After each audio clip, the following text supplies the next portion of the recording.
Hello students, मैं Annapurna Jha, degree college Manoharpur, department of history.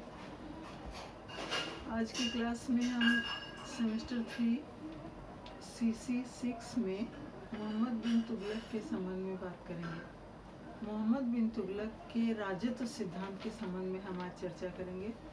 Mohammad बिन तुगलक तुगलक वंश के संस्थापक गयासुद्दीन तुगलक का पुत्र था और उसने सत्ता पर अधिकार अपने पिता की हत्या करके की थी। वह एक योग्य और शिक्षित व्यक्ति था। इसके बावजूद तुगलक वंश का वह सर्वाधिक प्रसिद्ध और विवादास्पद शासक माना जाता है। उसका चरित्र विरोधाभासी गुणों का मिश्रण था।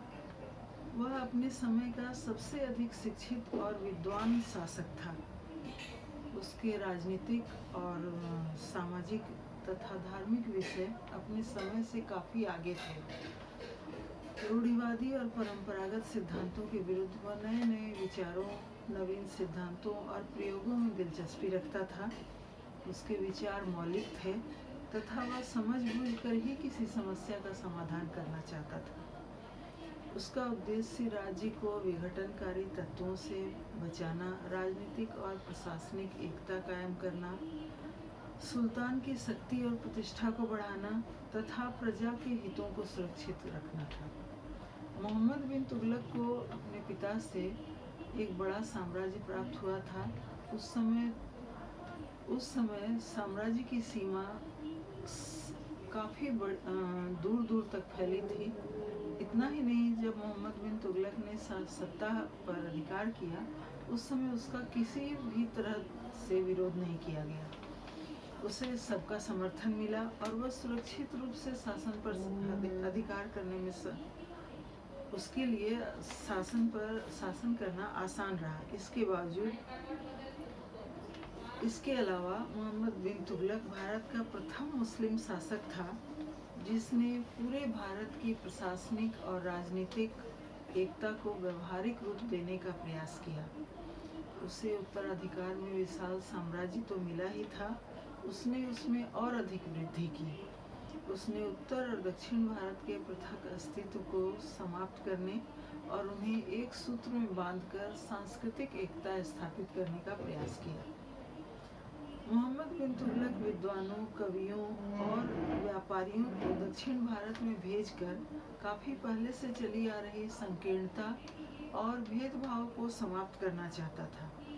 सुल्तान की यह नीति तत्कालीन राष्ट्रीय और अंतर्राष्ट्रीय परिस्थितियों का ही परिणाम थी।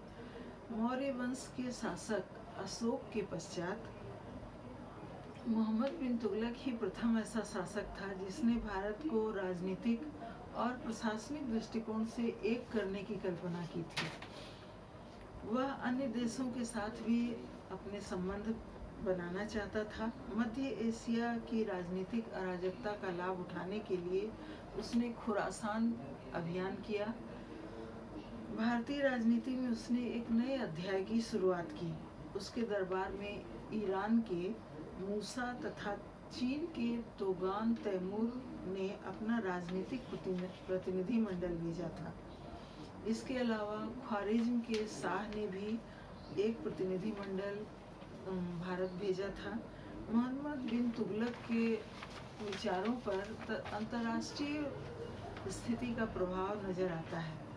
उसने अपने पूर्ववर्ती शासक अलाउद्दीन खिलजी की ही तरह सरा या इस्लामी कानून को राजनीतिक कार्यों का आधार बनाने से इनकार कर दिया। उसने धर्म और दर्शन की शिक्षा प्राप्त की थी तथा वाद विवाद के माध्यम से ही वह धार्मिक समस्याओं का भी समाधान खोजना चाहता था। इब्न बतूता के अनुसार सुल्तान प्रतिदिन सुबह नमाज के पश्चात दार्शनिकों, विभिन्न धर्मों के विद्वानों और योगियों के साथ वाद विवाद करता था।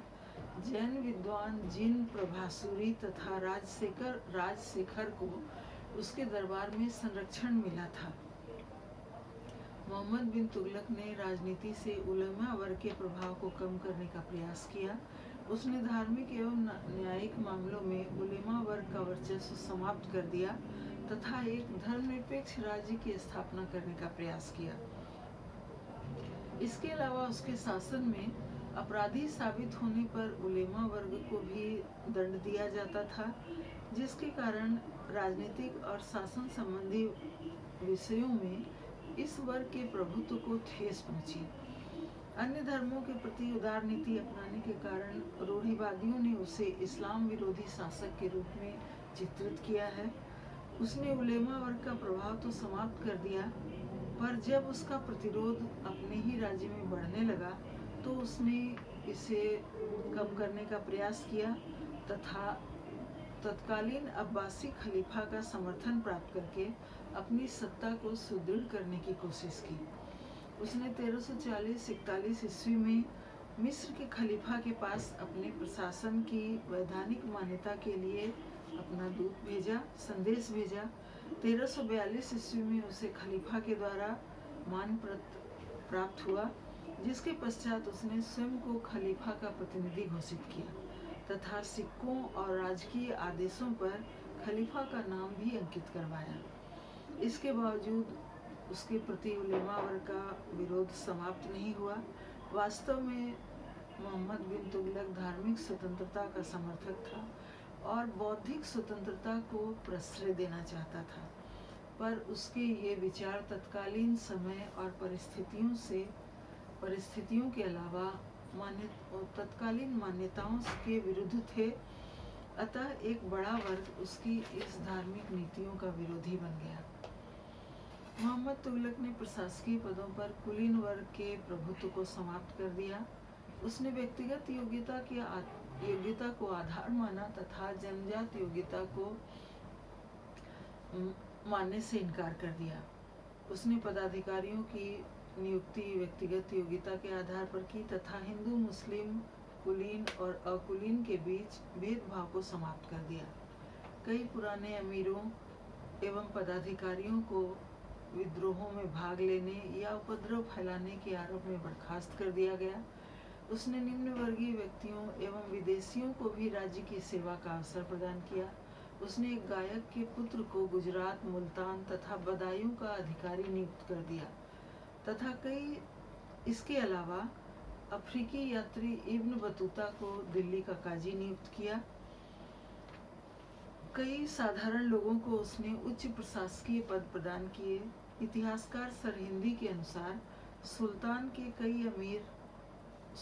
के अमीर में कई वर्गों के लोग शामिल थे। इसमें पुराने अमीर, नए धर्म परिवर्तित मुसलमान, विदेशी उलेमा वर्ग, पठान, अमीर ए सादा तथा हिंदू शामिल थे। वास्तव में वह अपने प्रशासन का जनाधार बढ़ाना चाहता था। हिंदुओं को उच्च पदों पर नियुक्त करने का भी यह एक प्रमुख कारण था।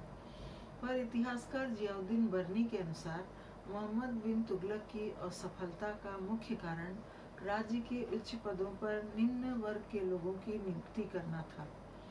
मोहम्मद बिन तुगलक की धार्मिक और राजनीतिक विचारों की प्रतिक्रियावादी तत्वों ने कटु आलोचना की है। वह किसी एक वर्ग पर कानून के एक अधिकार का विरोधी था। उस समय काजी पद पर उलेमा वर्ग के लोगों की ही नियुक्ति की जाती थी, पर मोहम्मद तुगलक ने न्याय पर किसी एक वर्ग के विशेषाधिकार को समाप्त कर दिया। उसके धार्मिक विचार प्रगतिशील और अपने समय से काफी आगे थे। उसने उदारता पूर्वक बिना किसी भेदभाव के सभी धर्मों के लोगों की सहायता की, विद्वानों को संरक्षण दिया तथा प्रजा हित के लिए कार्य किया। इब्न बतूता ने उसे विनम्र और न्यायप्रिय बताया है, जबकि बर्नी और इसामी जैसे इतिहासकारों के अनुसार वह एक काफिर था। मोहम्मद तुगलक का चरित्र विरोधाभासी गुणों का मिश्रण था।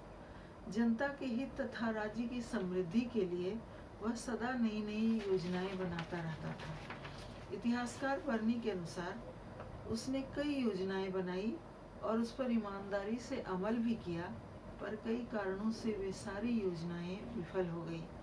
अपनी राजधानी को दिल्ली से दौलताबाद ले जाने का फैसला, दक्षिण भारत पर प्रशासनिक नियंत्रण को प्रभावी बनाना तथा राजधानी को साम्राज्य के केंद्र में स्थापित करने का प्रयास था, पर राजधानी परिवर्तन का फैसला पूर्णतः अव्यावहारिक साबित हुआ और सुल्तान को अपना फैसला बदलकर पुनः दिल्ली को राजधानी बनाना पड़ा। सांकेतिक मुद्रा का प्रचलन उसकी एक अन्य विवादास्पद योजना थी। बहुमूल्य धातुओं को सुरक्षित रखने के लिए यह योजना बनाई गई थी, पर जनता ने अपने घरों में ही सिक्कों का निर्माण आरंभ कर दिया, जिसके कारण सिक्कों का अवमूल्यन हो गया और यह योजना भी नाकाम हो गई। उसने भू राजस्व व्यवस्था को भी सुधारने का प्रयास किया।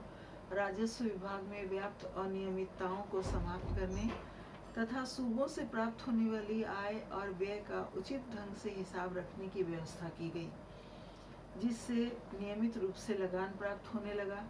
उसने दोआब क्षेत्र में कर वृद्धि की योजना बनाई, पर अकाल और सूखे के कारण उसकी यह योजना सफल नहीं हो सकी।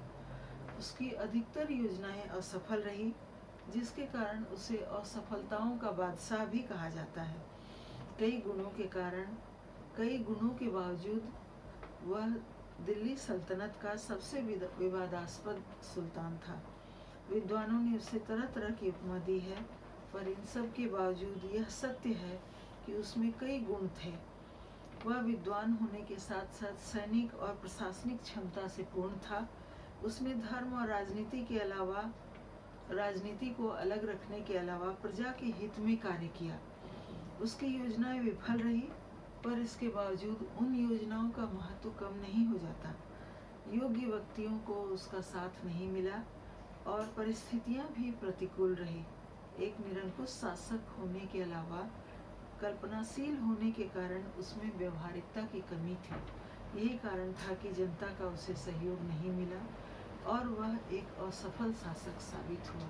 Thank you.